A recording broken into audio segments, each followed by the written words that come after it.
ఎందుకు అని పుడి బద్ద పెන්නන්න අයියෝ හරිම උරතල්ලයා. බලන්නකෝ.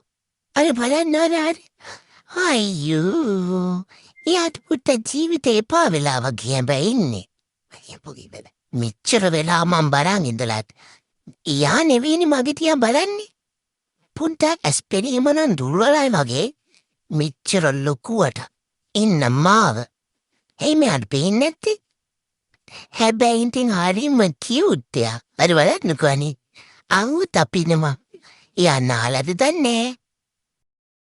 මට බෑ අනේ අනියෝ දෙයියනේ. යාළුවෝටයි. අනේ තාත්තේ මාව එක්කගෙන යන්න බෑද? මාව මෙන් බුරුර පොලිස් අප් එකක් දීලා පෙන්න ඉන්නේ නැතුව. ඇයි වාට බෑ? වග කිව යුතු පියෙක් හැටියට මාව ගින් ඉස්සරහා ගෙදෙට්ට දාන්න බැරි ඇයි? මං අහන්නේ ඇයි? අම්මා කියනවා මට එකපාරක් පෑගිච්චකම ඒ බව්වා එළුව යාවිලු. ඉතින් මගේ වැරද්ද? මේගොල්ලන් දෙන දේ කාලා මම ඉන්නවනේ. මම ලොකු බබෙක්